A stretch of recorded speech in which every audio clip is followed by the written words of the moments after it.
welcome to the Co-op Mode, episode 64. This is the official video game podcast of Secret Friends Unite. I'm your host, Todd Oxtra, joined by my co-host extraordinaire, the Canadian Mark Carabin. How you doing, bud? I'm great. How are you? Doing good, but I realized I didn't put on my snazzy Trophy Room podcast t-shirt I just bought. No. So I'm wearing my company shirt for yogurt. So Well, how yeah, lame am I? What am I? I have a Super Mario shirt on, so I'm at least representing video games. But yeah, the Trophy Room shirt is great. I saw the picture today, and I feel like if this wasn't E3 time, this would have been a great like N64 recap. So I'm a little sad that we're not talking about N64, but I'm very excited to talk about E3. Yeah, I never owned an N64. It'd be a very short discussion. Oh, well, that's perfectly fine. But we are blessed this week to have a new player join the Co-op Couch, and that is Mr. Brock McLaughlin. Brock, why don't you introduce yourself, kind of like what you do and the things you're involved in? Cool. You're too kind with that lovely intro. I'm Brock McLaughlin. That's my name on everything. I'm into gaming. You can find me. I game at Brockstar Gaming. I've been writing about gaming for years now. And here and there, a little bit more than usual these last few weeks because of E3 and other things like that. But yeah, really happy to be here and talk more about gaming. I really flubbed that intro. Well, you know what? I'm fine with it. I don't think if you at all. You know what? If you need to do it again, go ahead. I edit this out and I give Mark all the edit points. So for the video portion. So if you want to do it again, it's all you, man. Oh, absolutely not. No, I just want people to think I'm very confused with my own life. That's perfectly fine. I like it. We're just, so glad to have a new guest on the show. So from this point on, I'd really like to ask you a couple questions. So people want to know how you got into video games. So we kind of find that by the console that you started with or that really dragged you into the world of gaming. So what was it for you? Oh, yeah. It was a Super Nintendo for me, for sure. I got that sucker in 1994. And being an only child with an only mom, we only had one game, and it was Super Mario World. And she would just bring me to her work, which at the time was at a gym, and I'd just like hang out in the basement and bring my Super Nintendo and just play it for hours on end. And like she didn't have to get me a babysitter, and she didn't need to like check in on me because I was extremely distracted by the visual screen, which has been pretty much my whole life, being distracted by a virtual screen. Digital babysitters, man. That's the way to go. It worked, man. I felt such a sense of joy because it took me like 3 years to beat that game. But man, it was fun. So that was kind of what got me into it for sure. And so with that, do you have a favorite like franchise or a character? It doesn't have to be with any specific console, but it just could be something that just you really identify with. I like a lot of games. I am a huge sucker, and it's embarrassing to say it loud, but for Kingdom Hearts, I just love those stupid games. I played every single last one of them except the mobile game through to completion, and I'm not proud of that. I wouldn't recommend it to most people, but that's a game that definitely stands out for me. It's something I just can't get enough of. Is it possible to give a recap of the story, or how much time do we have? No, something that you can follow as a fan. Not a clue what's going on. Mark, you would need 350 days over 22 hours and 26 minutes. I think that's a figure, right? I'm not a big like JRPG fan, but I love Disney, so I've tried every once in a while to like either watch videos or like read some like wiki stuff of like what the hell's going on in these stories, and it's like the craziest shit, and it's like, why is this so complex? I just want to see Mickey Mouse with like some Final Fantasy character and just like doing some funny stuff, and it's like the most complex story ever, and it's so convoluted, and it's like part of me loves that, but like part of me is just like, like why? And it's yeah, man. But people love it. There's clones. There's Well, you time have Disney Infinity, travel. Mark, if you want a more less complex story. Yeah. I love Disney Infinity. I really miss that game, man. Me too. I like. I just had an Iron Man. My son was playing with Oh, the Disney Infinity Iron Man. I don't know. this It one was right like here, literally on the table earlier. That's the one. That which is the is now one. in my house. He was literally here. Oh no, you stole it. I stole it. Damn it. Yeah, It was I such a love missed Disney Infinity. opportunity. Both Lego Dimensions and like any of the Toys to Life games, they should just release a digital only version where everything is unlocked. I mean, it would That's do what they so did well. with Infinity on PC, wasn't it? Yeah, yeah, it's so weird. Why wouldn't they do that with consoles? There's money to be had because kids would love that. I didn't even know that game came out 100%. on It's just silly, PC. just That silly, is just silly. wild to me. Oh yeah, Wow.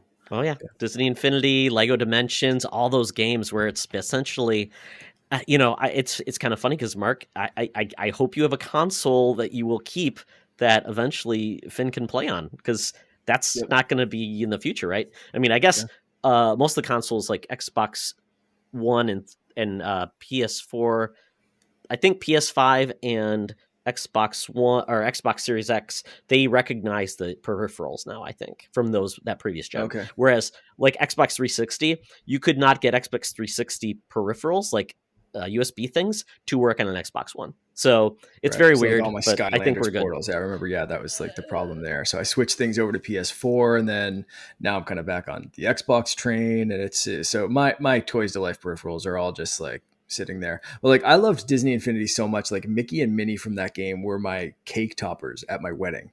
So like love that game. That is I awesome. won a ridiculously I won a from a it was like a amiibo collector or a guy that did all the Toys to Life things, and he had a contest, and I won one of the Mickey Mouse like very rare Disney Infinity figures, and I think I sold for $150. Wow. Yeah, so it's Wow. kind of a shame, but yeah, I still have a bunch right in front of my TV. I've got all of the characters. I love that aesthetic, and it just works so better, and still looks much better than the Avengers video game. Yeah. I'm nodding in agreement there. I really Oh hope that well, yes. I hope that companies take a risk again and bring back Toys to Life because I just think it was such a cool, very too short lived experience. Mm-hmm. Yeah, I really think Mario X Rabbids would have been a Toys to Life game if they really tried hard. But yeah, after what was it, the Starfield game? Yeah. Yeah, Star yeah. was it Starfield? Yeah. Was it? Yeah. Starfield, isn't it? Okay, that game that was a cool game. Starlink. Yeah. Starlink. Starlink, not Starfield Starlink. with Yeah. Bethesda. Right. Starlink. That's what with so yeah, that was such a weird game because the I don't think they put too much faith into the Toys to Life part of that because it was like so hard to find things, at least here. So I got the physical copy of that game Hmm. with the R Wing and like Star Fox and stuff. But then I could like, and I got it a little bit later, right? So like it was really, really tough to find everything. So I just kind of basically moved that whole game over digital and bought like some of the DLC and that kind of stuff and like a few other like spaceships and people and whatever. But like I think I only played it once with the actual R Wing and like the Joy Cons in there, like to do the controls because it was just like I don't know, yeah, it was a complicated kind of process, but like I kind of liked the idea of being able to like swap the guns out like in real time and see it happen in the game and stuff. Like it was they were onto something cool, but I think at that point it was like waning so much that they were just like, yeah, we'll produce a few of these little peripherals and stuff, but like, maybe not. It, So I it was just also expected just them kind on of a like the rough end caps game. of like every single checkout. Yeah. Yeah. Such a shame. Now you And it was now you probably can the find it best at the Star dollar Fox store. game in years. So there we Yeah. go. Yeah, Yeah, true. absolutely. Yeah, I love when stuff like that pops up at the dollar store. It's like so random and weird. Like, and that's yeah, that was like the graveyard, the elephant graveyard for so many Toys to Life things. You'd find like, the Halloween special Skylanders from 2 years ago, and be at the dollar store and be like, what the hell? It's like weird dude with the giant like pumpkin eyeball. Just yeah, like the two people that followed Skylander, like Sean Capri now is just being like, yeah, and no one else is like following this at all. Oh, I was a Skylander dad. I was a Skylander dad. My son was so into Skylanders, and it was ridiculous. It was ridiculous. And that was perfectly geared towards taking as much money away from you as possible. But oh well. Guys, let's talk about games a little bit, because we're going to talk about E3 the majority of this episode. So we're going to really just pick really quickly what we've been playing last couple weeks, but it's going to be very short. So Brock, what have you been playing? Ratchet and Clank. I finished that one. I loved it. I thought it was really cool. I don't think it was a big step forward in the actual series, but it just looked so damn good that I was just too distracted to notice that it really wasn't doing anything new. And honestly, I just had a lot of fun with it. So that one really stands out to me. And then otherwise, it's been Pokemon Snap. A whole ton of Pokemon Snap, because it's just such a relaxing and chill experience. Nintendo really did the bare minimum with it. Didn't come to they didn't offer anything really, but I just can't put it down. I've probably put at least 30 hours into it, and still unlocking things and still seeing things I've never seen. I love it, and I shouldn't, but I love it. I'm the same way. I am, probably close. Maybe not 30 hours. I'm saying like probably 25 at this point, but like I'm getting there. And there's just something about that game that is very special. But it's like, I wasn't even a fan of the first one, and I said that numerous times on the show. Like, I don't get it, and now I'm just hopelessly addicted to that dumb little photograph game. It's like, whatever. I just give up at this point. I love it. It is dumb. It is. Yeah, really no Pokemon printer for you, Brock. Did you get the Pokemon printer? No, that's. Did you get the Pokemon printer? No. Okay. Just want to know sure what the line is. I was embarrassingly looking at those printers the other day again, and I didn't get one. I don't like editing photos or anything in video games. It's just not for me. So I don't know. That just feels like an extra step I don't want to take. I don't blame you. Right, it's a lot of work. I just want to play the game. Pokemon Snap is not. Yeah. I won't talk about Pokemon Snap. You guys. I'm just waiting for Todd's head to explode. This is. Well, what have you been playing then? They're judging us.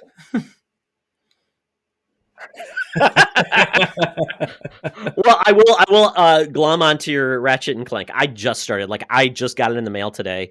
I started playing it, and apparently you're supposed to play on a performance RT mode, which gives you basically 60 frames per second full ray tracing. So that's the way to play it. It's beautiful, looks gorgeous. It's awesome. It is kind of funny this gen. Everybody's struggling to do everything. They do a couple things really well, and they don't do everything fantastic, because quite honestly, high-end PC graphics cards cannot do 4K 60 ray tracing everything. It's just very hard to pull off. So the fact that these systems can even do part of that is amazing. But I'm really liking the game. The DualSense still blows me away. And I was using the 3D Pulse headset. It's a different level of immersion that I just feel like that is next gen gaming to me, that I just so glad they went forward with. And yes, PlayStation is all its problems, but I love the fact that makes me feel like it's a little bit something extra that I can't get anywhere else. And I hope everybody else takes that on. Yeah, my brother's been playing that, and I haven't seen it in action yet. I've been wanting to, and I'm gonna go out and see him this weekend, I'm sure, if not sooner, and check out that game in person, because I've seen videos and this and that, but like I don't think it's the same unless you see it in person. So I can't friggin' wait. The hair, just you look at that, just each little hair, and it's beautiful, and Lombaxes are just beautiful. It's a beautiful game. So and Mark, I just want to, I've never seen anything so pretty. Like, it's just so beautiful of a game. It blows me away. It's a really one of a kind experience for sure. At this point, that's amazing. But you're right, Brock. It doesn't do anything. I haven't gotten to the rifts yet, and I heard the rifts are kind of still a gimmick, but still, it's pretty cool from what I've heard. It's a gimmick. Sweet. Okay. You gotta have a couple of those with next gen, right? Sure. Absolutely. Yeah. Like taking pictures of Pokemon. Exactly. Absolutely. Oh. So Mark, you got around to playing the Tunic demo. Yeah, finally. So yeah, this is a brand new demo. They just announced it for E3. So if you've played the demo for PC or at different events and whatever over the last couple of years, this is a different one. It's a different slice of the game, and they kind of created it just for this little experience. And it is just as delightful as I wanted this game to be. Just played it a little bit this morning, so I didn't explore too much, but I found the stick, I found the sword, I found the shield, I found a whole bunch of other fun little items. I've run into multiple enemies, most of which I've killed, a couple of which have killed me. One killed me real bad, like I mean just wiped the floor with me, and it was like I don't feel like I should have experienced him this early. Maybe I should go find a shield. And I just found that shield. So now I got to go back and try to whoop his ass. But this game's awesome. I'm loving it so far. It looks amazing. I just can't wait for the full thing. And that was one of the things I kind of wanted from E3. So we got the demo, but I kind of like hoped that they'd just be like, hey, PS Tunic's going to be out in a couple weeks. But you know, that game, I think even just playing the demo, I think, you know, take your time, just make it as great as this little slice is.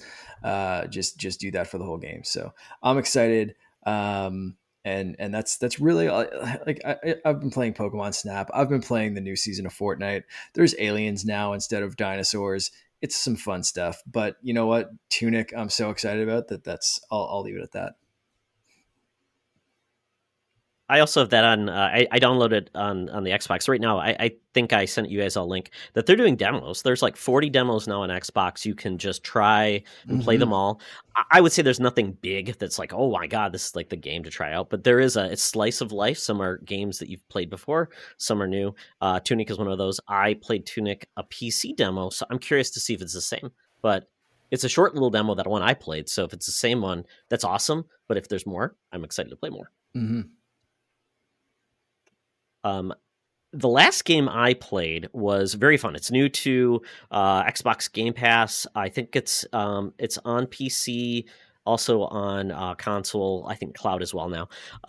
And it's called The Wild at Heart. And the best way to describe this is it looks like Gravity Falls crossed over with Pikmin, and the art style is very storybook. And you basically get these little guys. You throw them at things, they beat things up, they come back to you. They can die, and you get different classes. If that sounds like Pikmin, it's very much like Pikmin.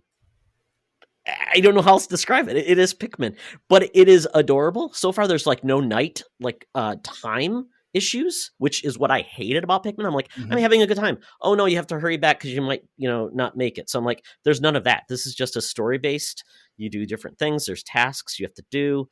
It's very enjoyable. I really like it. So I've probably put about an hour into it, but there is a weird undercurrent about really heavy drama between you and your dad, who apparently is an alcoholic, and you're running away.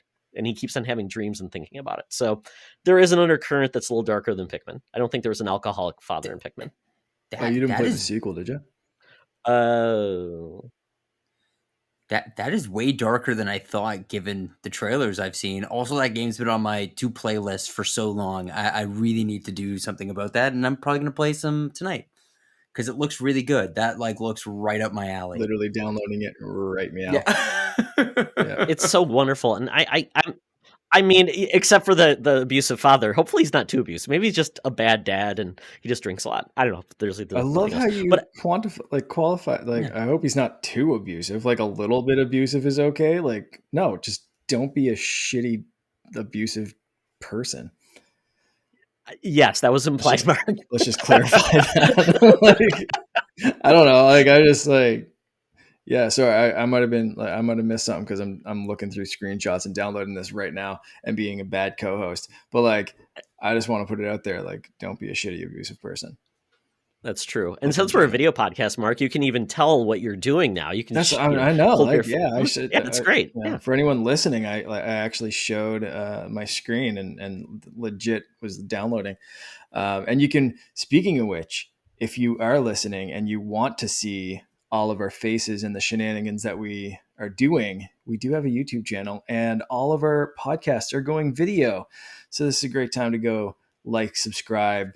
They say slap that like button or whatever the hell they do on YouTube. I'm cool. Shut up. Slice if it. you think You our gotta slice voices, it. yeah. Oh, slice it. Slice That's what we're that. doing Yeah, these days. slice that like That button. subscribe. Like a ninja. Wah! And if you think our voices are sexy, just wait till you get a load of us, I guess. Yeah, Mhm. just as they would here say. I am here. Oh no, the six pack's coming out. The Yeah, only we're reason we had Brock on this show is potentially showing nipple, and we just about got Ooh. it right there. It's a little too early yet. It's okay. Is that all right. making it? Yeah. Is Gotta that get you a adult little and bit more liquored explicit? up. Yeah. Yeah. Well, we shall see how the night takes us. If the night takes us there, you're all along for the ride, and that even makes people want to go on YouTube to check this out, guys. So follow along. Exactly.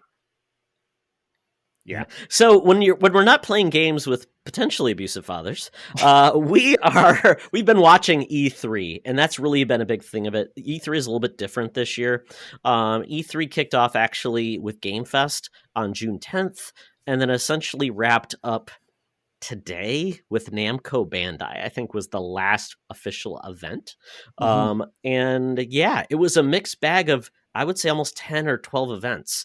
And if you were not taking notes, you missed a lot. And you probably forgot what happened. So we'll basically be taking you through the ride of E3 this year. There's actually an Xbox follow-up event called the Showcase Extended on June 17th. Then EA Play comes back on the 22nd of July, and Steam Fest is on the 16th of June. So this thing's really extended, but at least we've got the core, press conferences. We got Treehouse. We got lots of Twitch events and just lots of people talking about games. And wow. So just very quickly, what did you guys think of this year? I mean, it was definitely felt more like normal, but it's still a little bit constrained. So what was your overall impressions? I'm just glad we got it at all. I'm shocked we got as many trailers as we did. Honestly, I mean, I didn't expect really anything this year. So just getting a few games that I was like excited about is, all I really needed. I don't need to be sold anything at this point. I'm already all in on next gen, but just knowing that the games are actually coming out this year was a nice bonus and made me, happy I bought the systems when I did. But otherwise, it felt very weird. Yeah, like, absolutely. honestly, it was just weird. Yeah, I'm pretty much echoing that statement. I'm just happy it was back. It was a lot less. I'm happy it's a lot less spread out than it was last year with like the Summer Games Fest, and that was like, hey, we're gonna have a huge event on a Tuesday, and then a really small event on a Thursday, and then 2 Tuesdays from now we're gonna have an event that we're not gonna tell you if it's big or small, and maybe you should tune in for 5 minutes or 5 hours. And it was such a like I understood what they were doing, but I found it very messy. So this year having these events, and like you said, unless you were really keeping notes, even like today, and I tried to follow as much as I could over the weekend and the past week, but it was like, okay, what one happened at Xbox and what was in the Summer Games kickoff, and like it was hard to keep track of. And I started reading some like recap lists and stuff, and I thought, oh right, they announced that there and then showed it off more later. But like overall, I thought this was a really great show off of like Brock said, like why you should be happy that you own these next gen systems, or if you don't, what you can look forward to if you can find one of these next gen systems. And it's still hard, which is frustrating for anyone that hasn't found one, I'm sure. But my Xbox Series X already gets a ton of love, and it's gonna continue to get a ton of attention through the next year or two. So overall, I'm super happy. What about you, Todd? What do you think? What did you think? Yeah, I thought it was a great step forward, and it's funny because E3 in a way didn't show up last year. Like the organization ESA just said, "Oh, we gave up." So Jeff came in, filled the spot. I know he tried hard. He had Muppets. He did a lot of things. He tried hard. This year he had Weezer. So I mean, giving him props. He had some weird things on there too. But yeah, I mean, so I think everyone's adapting to this new because previously not everybody did events. Even you didn't have that. You basically maybe showed up on a stage of somebody else, or you're probably at the actual show floor and people saw your games. I was a little disappointed that they didn't drop more demos and do like more, almost like, here's our game and here's an audience that can ask questions about the game. Hmm. More interaction with developers and things like that, because typically it's the writers and the reporters that do that. So I thought that's kind of a missed opportunity. And everybody said, well, I'm a media guy, what does that mean for me? And I'm like, well, why didn't they do digital appointments? Do GeForce Now Yeah. to demo games. There were so many missed opportunities. I felt like, and I think the ESA actually charged like still a huge premium to even just say you're in E3, which I just think is so silly because, yeah. That was my biggest question: is why would you pay to be here, not just do your own show like next week? That's what really confuses me. Like, I get why PlayStation wasn't here. Why would you pay that upfront cost? Xbox doesn't need to be here at all. They could just do their own fan fest they used to do. That was Yeah. very confusing for me. They didn't seem to offer anything that they couldn't have just done themselves for way cheaper. Yeah, I I like think, following along on stuff. I don't think I used any official like E3 channel. Like I followed the Xbox show I watched on Xbox's Twitch channel, Nintendo show I watched on Nintendo's YouTube channel, the Summer Games Fest kickoff I watched on the Game Awards Twitch channel. Like I didn't use E3 channels or anything for any of this. So yeah, you guys are right on. Like what is the point, I suppose? yeah, I mean, they had Greg Miller and a couple other people at kind of like hosts, but I rarely saw them at anything. So I never felt like they were the cohesive piece that brought everything together. Jeff Keighley also did the same thing, where he had people on and had other things, connective tissue, that I kind of felt like that added some value. Like he had Rod Ferguson from Diablo 2 on talk about. So it's just really weird, and I can see this basically them just saying, we're going to meet in June in a week, and we're not going to call it E3 anymore. We're going to call it something else and just show up at the same. Everybody has their place and just have fun. We don't need E3. We don't need to get charged for the presence of using that term. Call it something else. And then, yeah, because Sony made a point. We're not paying them six figures just to have their name when we can have our own event and just as many people show up. So, yeah, Mm-hmm. I think that was weird. But it was cool to see as many people show up. Some people use that time wisely. Some companies use that time for no reason except to really, I think, bore people to death. It was just weird. I mean, Coke Media, ugh. I just That wonder was if a weird people one. were. I wonder if people were invested from last year, and it was just kind of they're bringing the costs over to this year, and just had like nothing to show for it. Because there was definitely some Yeah. shows that did not need to be there, but they were just trying to fill that time slot with some game footage that probably people didn't care much about. I'm looking at That's a you, good Yeah, point Guardians of too. the like, Yeah, I might have Galaxy. been just gonna. You I'm didn't like looking at you, Guardians? Capcom. Oh, I Capcom didn't. showed up and Capcom basically showed, was yeah. yeah. I didn't watch Capcom, but I watched it on Twitter and know that no one seemed to like that show very much. Mm-mm. Bandai Namco, essentially, because they gave up Elden Ring early, did a focus on the Man of Medan game. I'm like, really? That's what you did? Spent your time on a game, that series that people really don't care that much about? It was all over the place. And the Future Game Show, I would say I'll eventually check that out. I don't even know what they did. It's just weird. Yeah. Yeah. So, Yeah, it was definitely a mixed bag of a weekend. yeah. So everything, like I said, was kind of a mixed bag. But let's break things down. Let's start off with something positive. What was your biggest hype moment over this whole last weekend, whatever it was? Brock, let's start it off with you. What was your biggest E3 / Summer Game Fest hype moment? What was the big one for you? Oh, that's tough. Probably should have thought about this, but there's so many. I guess if like it comes down to it, Elden Ring looks really cool. That trailer was just cut so well. Most game trailers, I don't think are that great. They're pretty boring.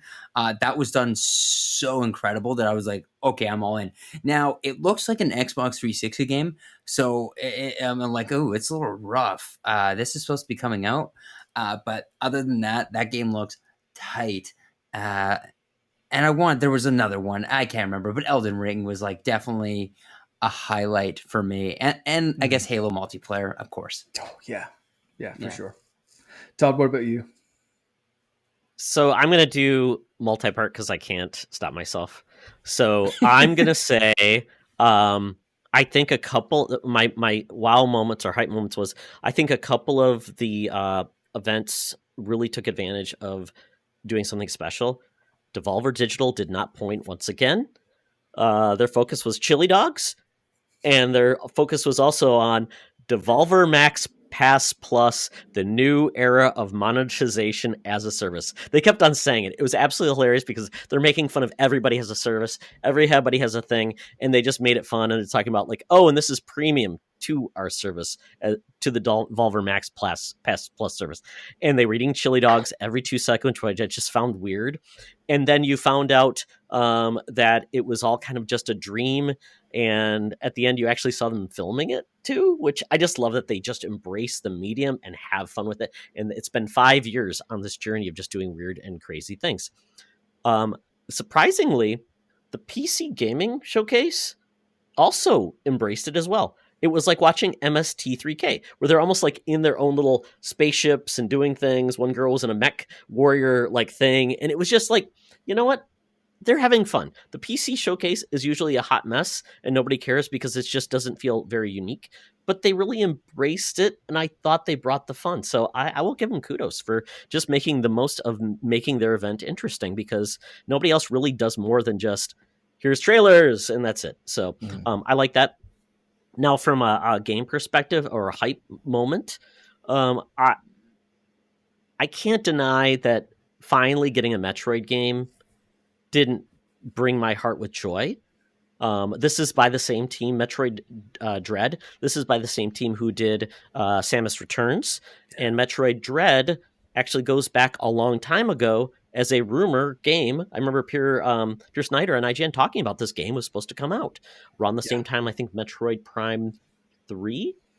It was finally teased came out in Metroid Prime. Yeah. I think it was Metroid Prime 3 or one of them.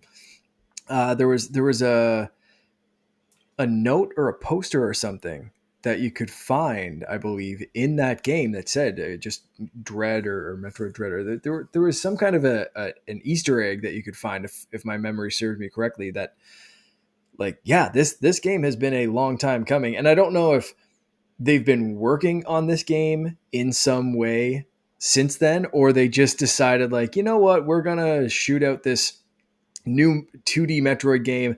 You know what name we should really use for this? Metroid Dread. Let's go with that one because it'll really, make the fanboys go woohoo. And it totally did. Whether this game's been in development for a year or 12 years, like, it doesn't matter, right? Like we're all like, I'm sitting here and I've got like my Samus like action figure and the Samus amiibo, and I'm all like ready to go.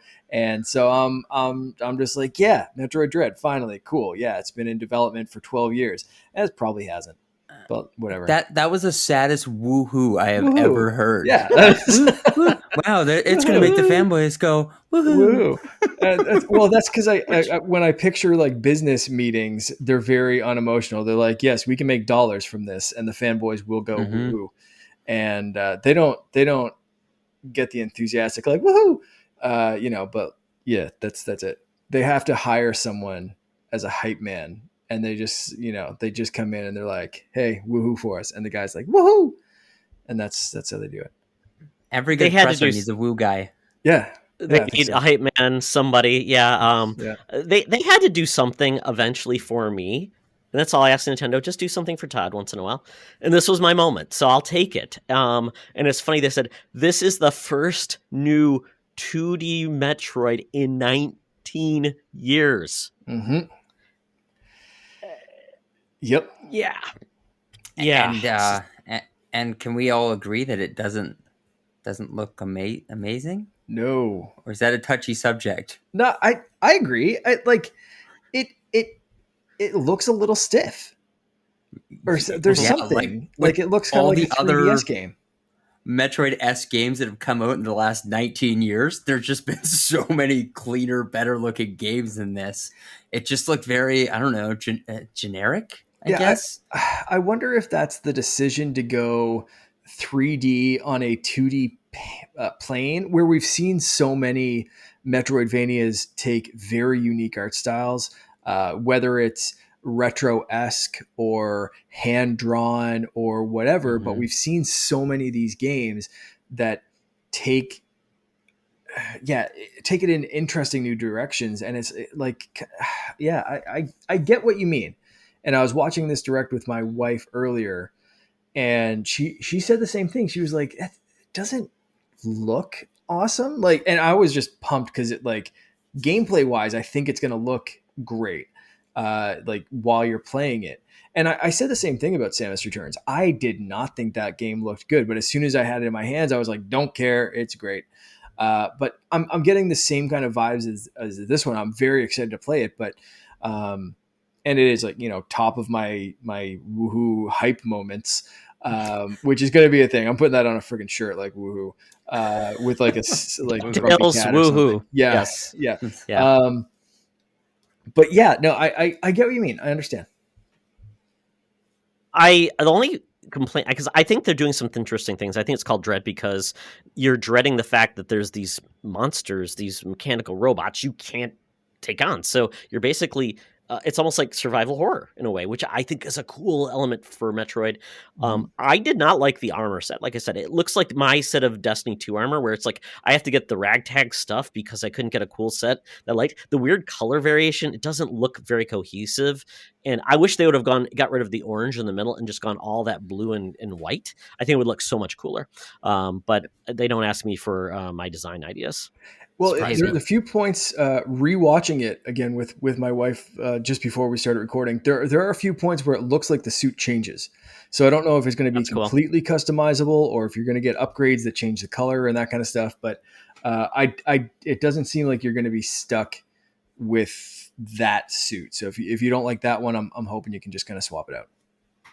That's cool. Yeah, and it was funny because it said Metroid 5 at the start, and I'm like, what does that mean? Is this the fifth official Metroid game? I don't think it is, but I could be wrong. I don't know. Maybe it's the fifth in the series in regards to timeline. I just don't know. But That was really weird, yeah, Yeah. especially when they said that 4 isn't ready yet, right before. yeah. So Well, maybe this there's is essentially the is it a Prime sequel? Is it a sequel series to 4? is different, and the Prime series is a prequel, I believe, isn't it? To Super I don't Metroid. remember. Maybe So My we're Metroid so knowledge is not good. because this Samus is so Returns is the sequel after it's the Game Boy game, right? That's a sequel yeah. So we had to the Metroid, original then Metroid. Metroid 2 was on Game Boy. We Was had Fusion the prequel, or was that Super a remake of Metroid, something? I and no, don't remember. Fusion's the last one in the timeline so far. So this is Okay, happening so that'd be after Fusion. 3, No, 4. I don't know. Super Metroid would be 3, then Fusion Okay. is Oh, 4. This is okay. Metroid 5. So the Prime series is happening in the same timeline, but it's kind of Star Wars esque, where the numbers are all messed up and no one cares. Sure. But I think the Prime series either takes place before 1 or before Super Metroid, and I'll try to quickly look. Actually, you know what? I don't care because it's Metroid and it's great. But I think that's.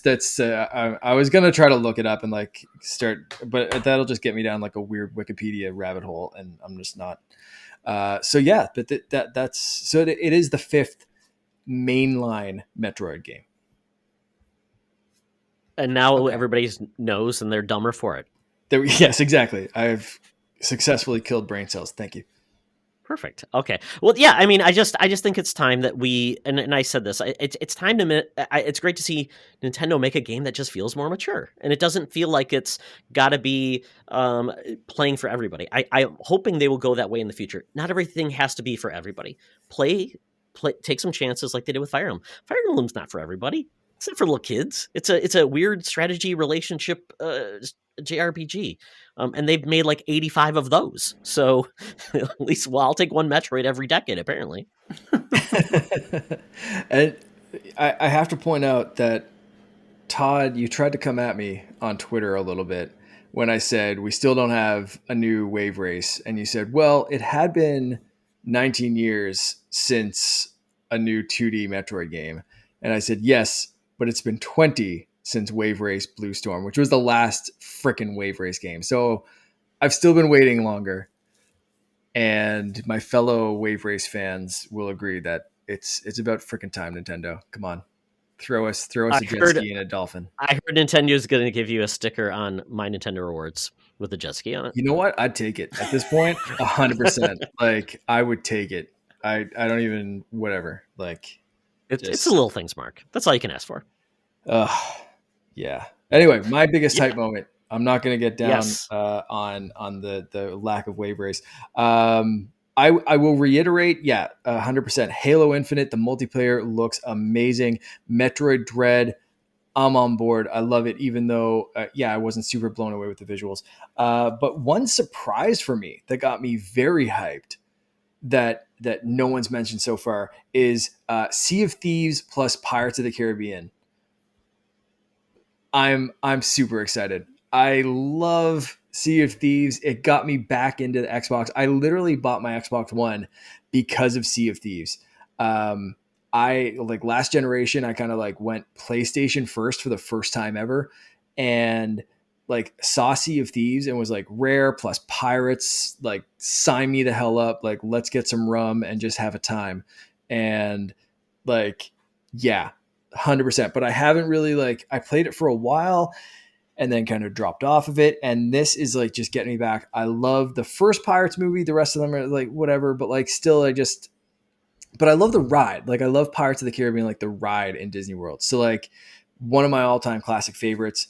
And just, I think I was looking for an excuse to get back into, to Sea of Thieves. And this is kind of doing it for me. So I've re-downloaded the game. I'm ready to rock. And this is coming out really soon, which I think is like, if this was coming out later, I think my hype level would be like, whoa, and then really drop off. But I think since this is coming out so soon, it's like, yeah, Jack Sparrow, let's go. And I'm ready to go. So that was like a surprisingly weird hype moment for me that I'm excited to get back into that. I was just wondering, did they borrow the Disney Infinity character model? It's close, isn't it? Yeah, It's yeah. really I was like, that close. was yeah. I could they make a single player version where it's like the ship it like drives itself, like it's autonomous. I tried that game and I'm like, I'm trying to do this stuff and I don't really always play with people. I like the idea of it, but when it actually gets down to it, I'm like, driving a ship like that is too complex. You need You multiple can't do it people to by do yourself. multiple Yeah. things. No, you can't. So to me, it's like, it's nice, I guess, but I think they need like an idiot mode or something like that for me. I used I to haven't drop played in a in. couple of years. Yeah. I'm just happy they keep updating it because people Yeah. keep keeping to play it. You know, people love it that do play it, and I think it's a great friendship game. If you got a great group of people, then good on you. It just never really vibed with me after my short stint with it at the beginning. I used to like I was so into it at one time that I used to jump in solo and just like take a small ship out and just be like the peaceful weirdo that was just fishing and like helping other people out if they needed it. And like I'd jump on like other ships and just like help them do some random shit. And it's just like, yeah, just drop me back off and I'm just gonna go fishing back on my boat. And like it's such a weird and like wonderful game.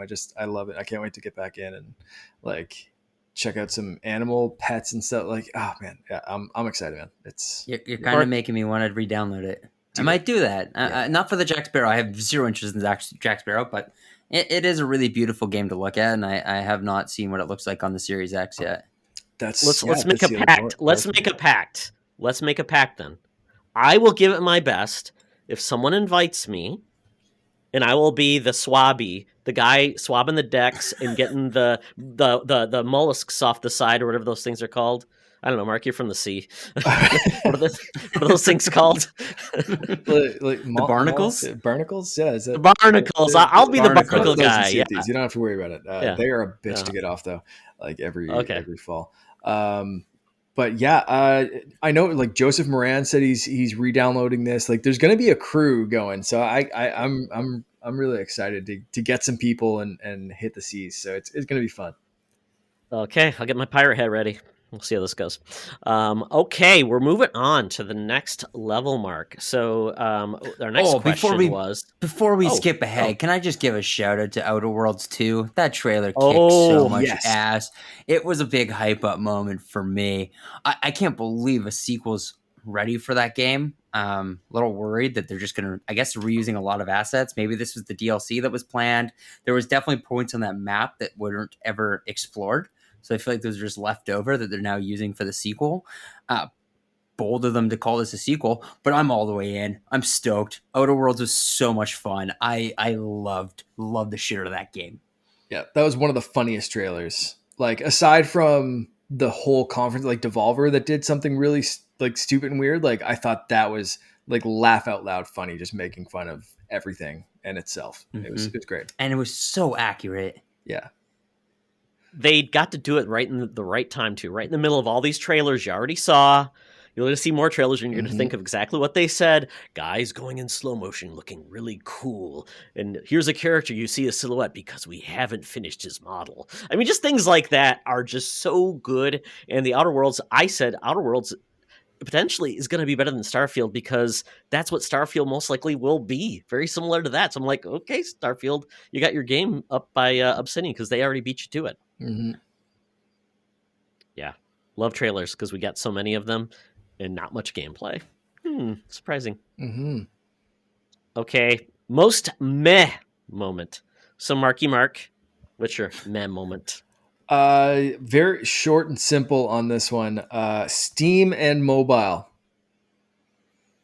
If that's not ringing a bell, go watch the Square Enix showcase. Oh, yeah. Yeah, that teaser of here's the remake of all these Final Fantasy games. I don't know, man. I like mobile. I literally just tweeted out a couple of hours ago about how excited I am for a new Alto's Adventure, Alto's Odyssey spinoff kind of thing coming to Apple Arcade. If you haven't checked those games out, go do it. I talk about Apple Arcade. I talk about mobile games. I talk about that a lot here.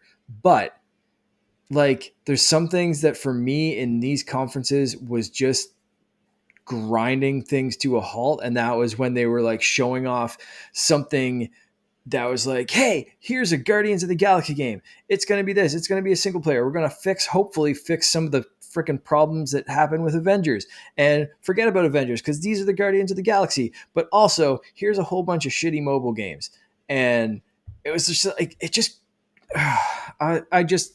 I don't know. I might have been just tired or something but I've seen other people complain and just be like, if I hear Steam and mobile one more time, like, I'm just going to lose it. So I can't be the only one. That was just such a big, bleh.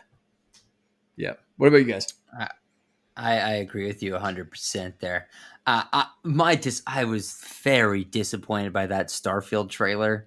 It was just like so lackluster in detail or really anything. It didn't look amazing. It didn't give any kind of sense of the game.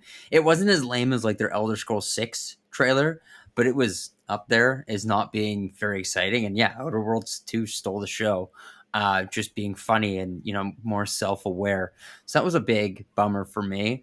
And then I don't know. There's a lot of kind of bummers. That Guardians game didn't look very good, especially how they botched the Marvel Avengers game so much. Just the fact that you can only play as Star-Lord, that's a big red flag for me. I'm like, oh, that sucks. You're literally in a in a galaxy full of creatures and wild, other cool members of the team, and you get stuck with Star-Lord. Like, great.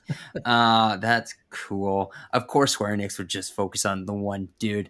And then Nintendo's was kind of a miss for me. It was like a mix of okay and where's the Animal Crossing love, or and then a Mario Party game we've already had. Like, really, that's the best you can give us? I'm surprised that wasn't DLC. Like they just added the multiplayer mode for, was it Mario Party 9? And then they were like, also, here's some old maps. And I legitimately, because I was trying to watch a little bit at work, and like I legitimately came in like halfway through that, and I texted my wife, and I was, because she was talking about Mario Party DLC this morning before anything happened. And she was like, that's kind of what I want. And so I texted her. I was like, oh my God, you're getting DLC. And then I saw something on Twitter. I was like, wait, I think I was wrong. Like, this is a full game of old maps that's not DLC for the game that they just updated with multiplayer. Like, what? There's Why? another $90 for I know. an okay Mario Party game. Like the last one was just kind of getting okay, and like now you're like gonna force me to buy another one, and Nintendo obviously will, because I will Yeah. pay it because I'm an Yeah, idiot. 100%. But you know, it's just very frustrating. Yep. Yeah, she said the same thing. We're like, again, when we were watching this, she was like, so they're gonna, like, it's gonna be a full price. And I was like, yeah. And she was like, I don't know if I want that. And then it showed like the pre-order now, and she was like, ooh. I was like, it's not coming out till like fucking October. Like, just wait for a minute, and like, just don't wait for the reviews. Like, pick it up for my birthday in early November. Like, just make the, like, at least make an excuse to buy this game and drop $90 on it. And she was just like, but you can pre-order it now. And I was like, oh my God. And we're going to, You like, know, because we're dumb. Yeah. well, wait until the reviews come out and tell you how it's okay, and then pay your $90 for an okay Exactly. experience. Yeah. IGN gives it a 3, and I'm still like, here you go. He's my money. Thanks. Use some my Nintendo points. Yeah. Hope you don't have your Switch Lite because you can't use it. Oh crap! Oh boy. At least this one It's does gonna be have button strange. controls. That's true. I, That's true. I guess there's really no big games coming out this year that we didn't already know about. I mean, Xbox has kind of got to play, but it's like 6 games that are brand new, and PlayStation doesn't really seem to have anything coming out. So it's going to be strange. Like, it's going to be great for, I don't know, probably people like us who just need to catch up on a lot of shit that's just been like piling up. And Game Pass is like a great answer to that. But it is weird that there's not going to be any really big system sellers, I guess you could call them, over the next little while from really anybody. Even Nintendo doesn't have anything that's like huge for this fall. Mm-mm. No, there's no next gen seller this fall. Xbox is coming with a game, Halo, which everybody's excited for, but they still didn't put a stake in the ground and say it's this date, 5 months away, which is just weird. They didn't show single player gameplay, which is where they got hoisted last time, which is like, that's where they got to sell it, because the last time they showed a campaign, nobody cared for that campaign. So, yeah, it's one of those things. It's like, and then we do have Flight Sim, which is only coming to Series S and X, but those games are not going to be system showcases, because even on high end, they even said it's going to struggle to even get to 1440p on those systems. So they're not going to be showcases of what we get. And then PlayStation is probably going to have Horizon, Kena, maybe a couple other third party things, but none of them are going to be this is why you bought a next gen console. And that was, I think, the biggest is nothing this year from Xbox has really taken advantage of that box yet. And we're not getting anything until 2022. And that, to me, that's the biggest. Okay, then you really didn't have to buy an Xbox Series S or X this year, because there's no games that you need to play it except for Flight Sim or Medium, which is now coming to PS4, which I find very weird, because that was the whole point of Medium, was like, it's the only way you can play it. Now it's coming in that last gen too. So, and that's been the big heart of this. So we're going to get games that take advantage of these systems, but it's going to take the old systems to die. And that was that was a hype moment. 2022, essentially, there's not many Xbox One games coming in 2022, and that made me very happy, because I know everybody says the old systems are holding them back, but guess what?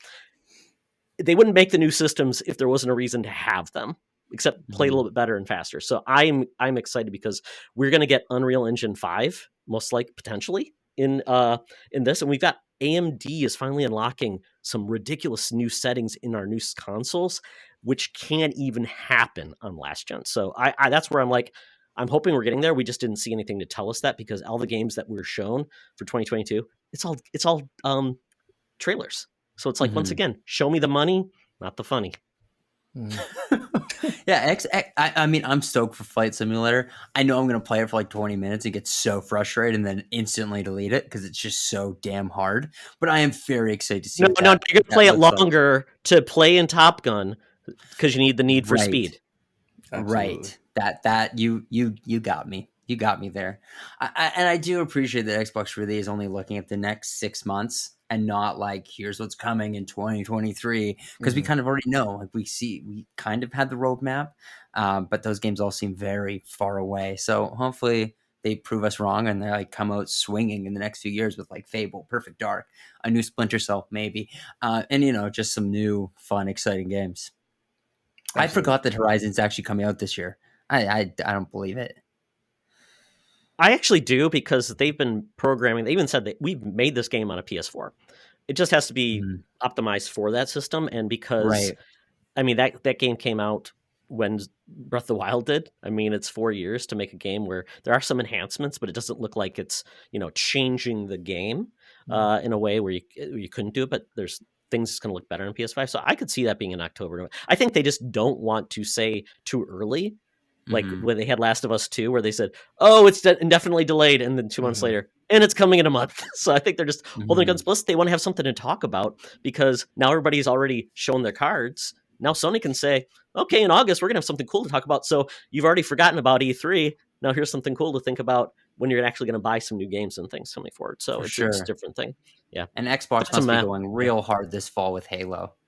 I mean, they've already spent their yeah. marketing budget last year on it when it was in 7-Eleven and everywhere, and then Yeah. they pulled it back, which was such a bummer. But Yeah. man, I am really rooting for that game. Just the trailer looks so damn good, and I just want Halo back. I love that series so much. I think the free multiplayer is going to do really, really like a lot of good for that game, like just to get people in. Because, like Todd, you kind of nailed it. Like the last story campaign, the last couple of story campaigns, no one's really cared about. So, a great way to counter that is just being like, okay, well, if you don't care about the story mode, then you don't have to. Like, you don't have to buy this game. Just free to play. Here's some stuff. There might be probably, I'm guessing, cosmetic DLC or whatever.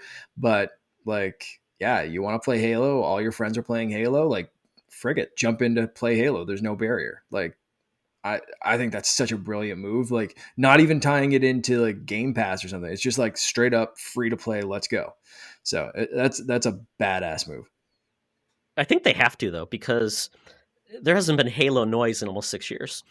And how many other games are doing multiplayer that have captured everyone's minds, that are really excited to have battle royale modes and all these things? And Halo is loved by, sorry guys, a much older generation. It's not loved by this generation. You got to get them off Mhm. Fortnite. You got to get them off of Apex Legends. You got to get them off of, I don't know, Knockout City. You've got to get them off of, well, now you've got another Call of Duty probably coming this fall. You've got Battlefield, which I don't know how that game has this chance being, charging full price for only being multiplayer And only. that's what I was just thinking of. Like, Yeah, yeah, that what are they thinking? yeah. But Halo did look good. I mean, I'm not good at Halo multiplayer, and I'm hoping they're going to make it noob friendly. And they do have that new mode, which they're talking about. It's kind of like the training area and things like that. Yeah, I just need to feel good about playing for a while.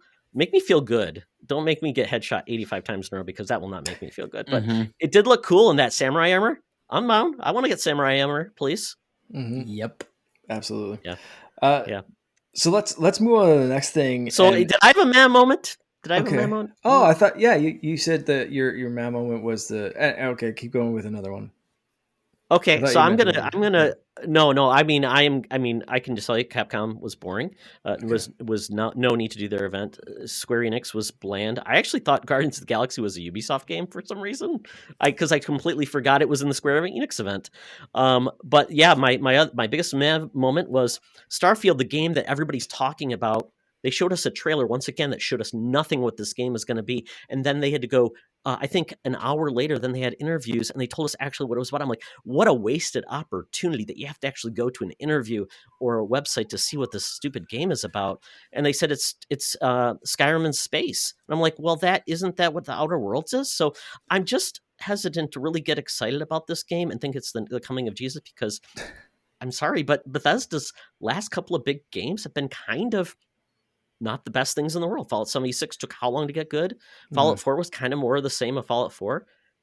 Skyrim was 11 years ago, and they're supposed to get a new engine. So I want to be proven that new engine is good, not horrible. And there's a reason why we're going to be doing something cool. Because if we're not flying ships in Starfield, like I said, it's going to feel like the Outer Worlds. So I just want to be proven wrong with that game. But right now it's meh. You had everybody at odds, and then it's coming out in November of next year. I don't even know if I believe that. Yeah. Well, we know that they'll just release a buggy game, so it doesn't really That's matter. Absolutely. They don't care. Something like whether that. it's good or We'll a mess. we'll fix it. We'll fix it 2 years from now. We don't Yeah. give a shit. Yeah, absolutely. Yeah, it's like that guy. Was it that's tape and it's like the leaky barrel and he just slaps the tape on it and it's just like, yeah. I feel like that's Bethesda. It's just like the barrel's leaking, but they're still going to be like, yeah, you know what? Slap a early release date on it and let's fix that later. We'll fix the barrel. Don't worry about it. As long as your dragon can be Randy Macho Man Savage in a mod, that's all we care about. Sorry. Yes. Oh, well. I'm into it. Yeah, why not? I mean, everybody loves mods, and you'll be able to do that in 4K with ray tracing. Yeah, he's got buddy. Macho Man Randy Savage right there. The That is amazing. I love it. I cannot believe you just pulled that off your shelf. That was fantastic. Just pulling all kinds of things off. That's why you should watch the video. Yeah. Absolutely. You never know what he's going to pull out next. He may even lie just to get you to watch. I didn't expect it to be that big. Madam Web was released, and believe me, Madam Web was finally revealed last episode on Secret Friends Unite. So if you want to see what she looks like, turn in. Yes. So let's talk about something we thought we'd see, but we didn't see. Like, and we really expected to see this stuff. This isn't like something like Wave Race that I wanted to see, but like never really thought was going to happen. But like for me, either Jedi Fallen Order 2 or I really thought we'd see a little bit more Indiana Jones. The other two ones, the two big standouts for me. What about you guys? Todd, let's start with you this time. Is there something that stood out that you like just really just expected to be there? Wow, good question. Yeah, I mean, if I think about it, it's really what I put out in Nintendo, my vibes there. I'm like, there's got to be a big game this fall. So what's it going to be? I'm like, it's got to be Mario Kart 9, right? I mean, because, and I know people say, why would they do that? Can you keep making money of it? But guess what? Everybody that's already bought Mario Kart 8 is not going to keep buying copies of Mario Kart 8. They just aren't because they don't need to. But they will buy a copy of Mario Kart 9. So essentially, they could sell an extra 40 million copies. There's a return. There's a diminishing return of just the same game that nobody has cared or gotten back into or whatever. I just thought that game is a no-brainer. Mario Kart 8 is still like, I think it's number 4 right now on the eShop. Like it's still selling so well. So yeah, but the attach rate is significantly declining. It used to be like 1-to-1. Now it's like 1 for every 4 or 5 or something like that in that range. So, but you guys will buy a new copy of Mario Kart 9. Oh, you're not going to keep buying 100%. Mario Kart 8. So that's what I'm saying. It's just like buying a new Switch. More people will buy a new Switch than more of the same Switches because it's something you don't own. And Nintendo fans are ridiculous. They'll buy 2 copies of Mario Kart 9 or whatever. So I just think it's a lost opportunity. I just think it's them not realizing that it's not hard to please Nintendo fans. Just add a couple new things, call it Ultimate, and call it a day, and people will buy them. So I just thought that was a big miss that they had no big game unless you count Pokemon, which typically they kind of treat separately. Mm-hmm. Rock, what about you? Yeah, there was a number of things that stuck out. Cuphead, no DLC, was very, very weird. I just don't know where that game is. Now with the Netflix show coming in 3 months or 2 months, I would expect to hear something. I'm envisioning at this point it's probably being reworked into Cuphead 2 and then relaunching sometime in the future. Mm-hmm. Netflix is getting into gaming, so maybe they've cut a new deal with Cuphead. Maybe they want to be that like exclusive on their new platform. Who knows? If Netflix really is streaming games, Cuphead could be a good option, especially with the show. Maybe that's where the new Splinter Cell is going to go too. Who knows? And no, I did not expect to see Splinter Cell at this E3 because I'm smarter than that, and I've been disappointed for so long. Okay, but that's a huge one that just seemed missing to me. And then Beyond Good and Evil 2 is just another one that was like, where is that game? And again, I think that one's being completely either canceled or just being rehauled.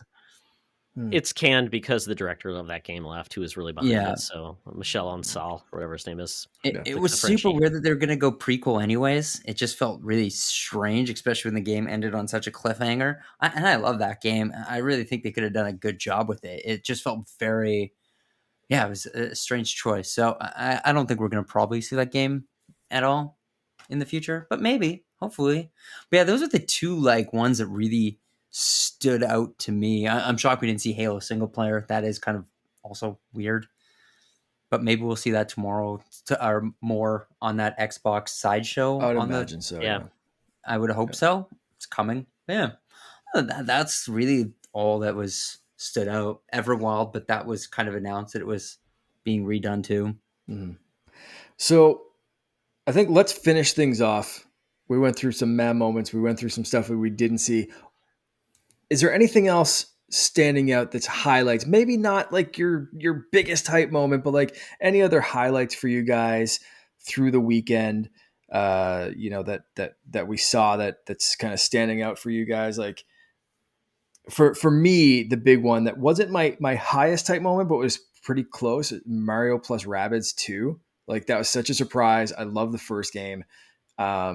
That was like a huge moment for me. That was just like a little leaked beforehand, sure, but still seeing it in action and just seeing how good it looked and the humor was like just amazing for me. I can't wait for that game, man. I love that. That first one was so well done, and it had no right to be that good. So that was definitely. I'm stoked on a second one. I'm just disappointed that they didn't put Sam Fisher in that game. Right? Rabbids plus Sam Fisher plus Splinter Cell. Yeah. Sure. Why not? I really liked Shredder. Looks really cool. The snowboarding game. That looked really fun. That kind of stood out to me. I love snowboarding games, and we haven't really had one in a while. Steep was not what I was expecting. It was took itself far too seriously. I just hope this is a very arcadey snowboarding game, and I'm all the way in. And then another one is I'm just really excited for 12 Minutes too. I'm really glad that we got to see more of that game and that it's coming so soon because it looks one of a kind experience, and I love that. I heard it's only 12 minutes though.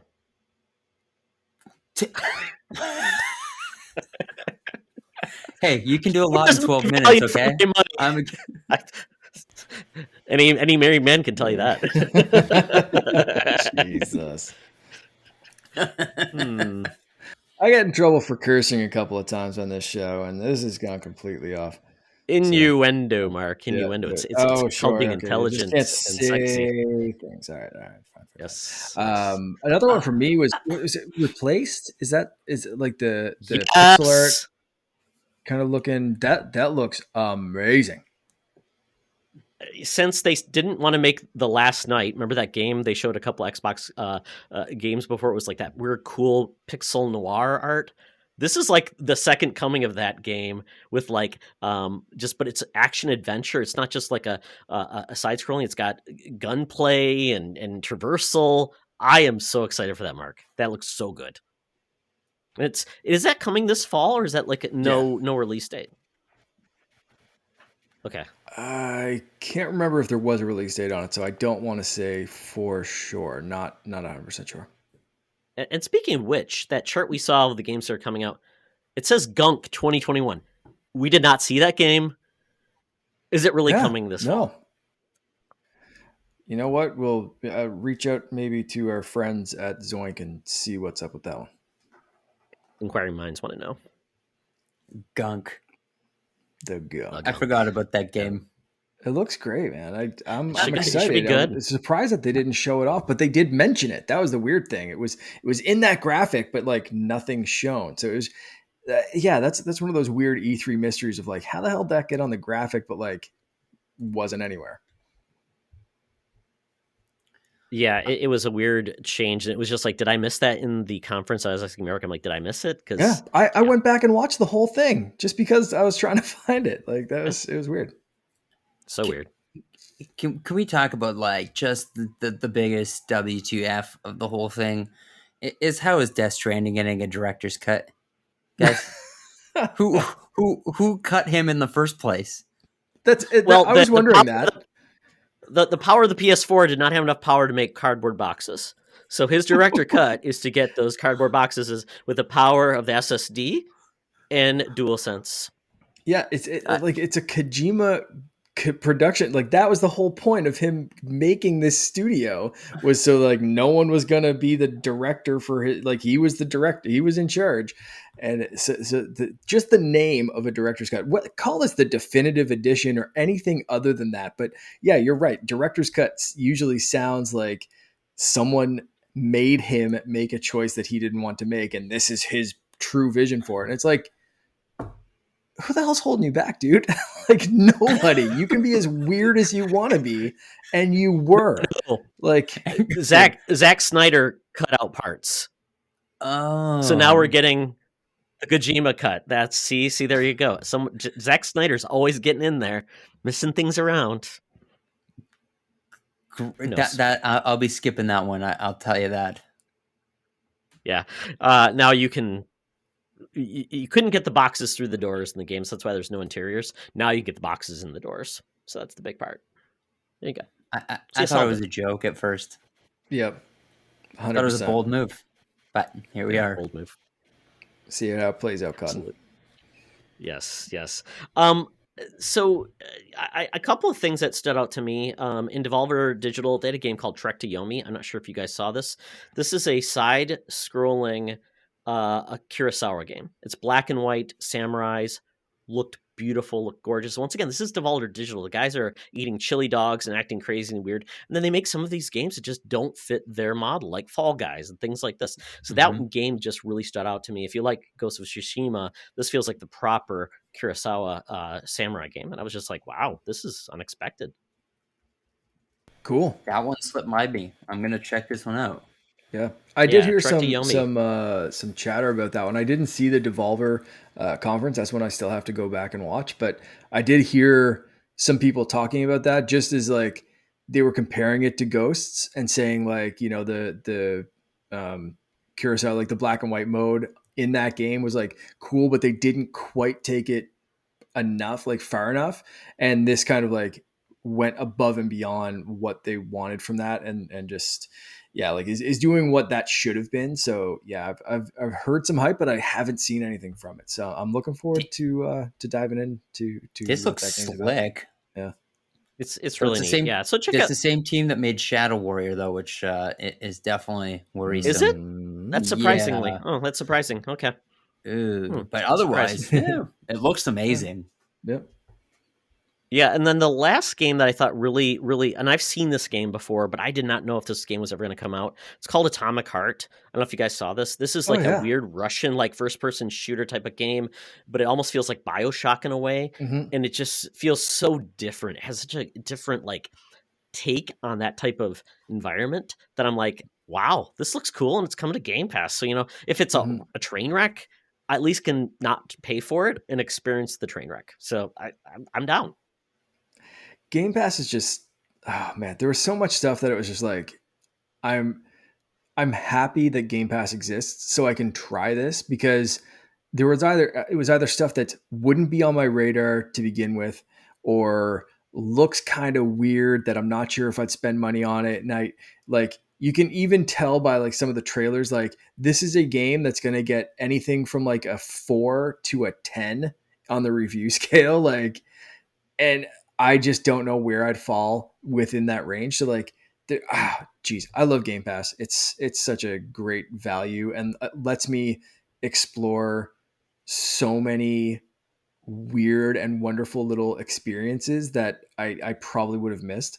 It's and this E3 for me, and especially like Xbox's showcase, and that's why like we're not going to go through like who won, I don't think, but like for me, like Microsoft had such a great showing because of the power of Game Pass and like what that provides. So it was like every single thing, whether it was for me or not for me, it was like, well, even if this is completely outside my norm, like I still might check this out. And like we saw earlier, like I downloaded a game on my phone while Todd was talking about it because it just sounded so weird and it had completely fallen off like under my radar. So, yeah, like I love that kind of stuff. This is the year that Game Pass finally gets the promise that it's been giving us. Game Pass has been a lot of old games. Like, hey, here's 10 Bethesda games you played 5 years ago. Don't really care about that. I want the first party games that we've been promised, and I think we're going to finally get that with Psychonauts, which starts in August, and that's the first one. Then we get Flight Sim, and then we get Halo, and it just from there, and we're going to get the first party games delivering on a regular cadence. They said they want a game a quarter, which when you've got 23 studios, you can do 4 games a year, and then everybody gets 6 years to make a game. That's amazing. And then it's the new games that are coming out to this. You don't have just one new AAA game or AA game, maybe once every 3 months. You're getting one every month. So, like I said, this is where Game Pass finally fulfills its promise, because to me, it felt like Netflix, where it was kind of like, it's a grab bag of stuff. Yeah, you can try stuff to fill your time, but these are must-play games. And that is where this is the differentiating. This is where they are earning your $15 versus before it was just like, here's all the old games and maybe there's something you can find, versus there's probably a banger every month and you would have paid $60 for it versus it was a $10 Game Pass deal or something back in the day. So I think that's the difference. It's finally getting its promise now, which I appreciate. And I think that, to your point, yes, it showed off. And if you own an Xbox, there's very few games you have to buy, but those games you have to buy, I mean, are the biggest games that are in the industry. Call of Duty, Assassin's Creed, all those games, you're still going to have to shell out the $70. So, but this means you don't have to pay for Xbox games. You just pay for those games that are on Game Pass. But you'd be paying anyway if you were on another platform. So. Absolutely. Yeah. It's great.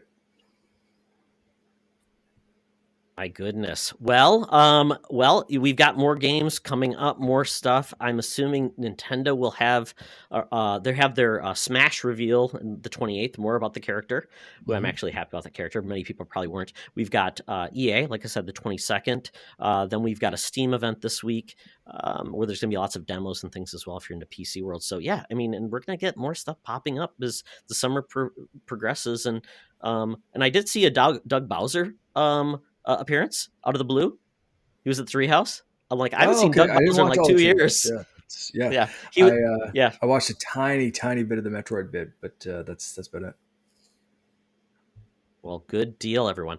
Well, that is it for the show. Before we go, Brock, tell people, what you do and where they can find you on the interwebs. Well, you can find me on Twitter at Brock McLaughlin. I'm Brock McLaughlin on pretty much everything. Sometimes I write. You can find me doing a bunch of freelance stuff. I just post the articles on my Twitter. That's the best place to reach me. During the day, I work in kids entertainment on shows like Paw Patrol. So if you have young kids, you probably know what I mean. And no, I what am I going to say? I'm sad there was no Paw Patrol game revealed at E3. I know we have a movie coming out this year, so big miss, I think. But other than that, that's where I am. So that's what I do during the day when I'm not playing games or reading comic books. Awesome. Well, thanks for being on, Brock. This has been a pleasure. You've already been on Holocron Chronicles, and we're going to invite you to be on Secret Friends Unite and talk about things that aren't video games, because you have a shelf on your background where, if you guys are watching this right now, the show, I see a Hellboy, I see Batman, I see Teenage Mutant Ninja Turtles. You are making me really excited. Sweet. I'm excited. Well, your shelf is. Yeah, okay, that's fine. Just let my shelf do the talking. You don't need me. Just filled with tension right here. I like it. Well, awesome. Well, that is it for the show. So, Mark, before we go, tell people where they can find us. Well, you can find all things Secret Friends Unite over on our shiny new website that we're updating and adding things to all the time. That is secretfriendsunite.com. We just started. We're pushing for more written content over there. and we've started adding some news, some reviews. We're getting some op-ed pieces there. If you'd like to contribute, let us know. Send us a DM or find us on Twitter, and you can find us there at Seeker Friends U, or I'm at _Canardian, and Todd is at T Oxtra. Let us know if you have any ideas. We are open to contributors. Of course, I already mentioned you can subscribe and follow along the video podcasts for everything. I think we've done a show of every flavor now, aside from Code 47, and Charlie's going to be getting on that very, very soon. So yeah, YouTube, find Secret Friends, and help us get to 100 subscribers so we can get that shiny, beautiful custom URL. And of course, you can find the Secret Friends Podcast Network on any podcast service around the globe. And if we missed one, let us know, because I think we're on the Apple, Spotify, Google, all that kind of stuff. But there's a million out there. So if we need to be somewhere, let us know there, because again, that's something we're really trying to get all the shows on all the different networks, and it's a work in progress, but we're getting there. So thanks for having some patience with us. Of course, you can find shirts and more over at our TeePublic store, and yeah, we're everywhere. We're getting out there. Yes, and more to come, and we will promise to wear Secret Friends and Co-op Mode and Holocron swag on future shows, Yes. so you'll know what they look like. So yeah, so that is it for the show. Hopefully everybody had a good time. You were more informed about E3. Hopefully you don't hate me because I made fun of Pokemon Snap. But you know what, folks? Always remember, it's always better to game together.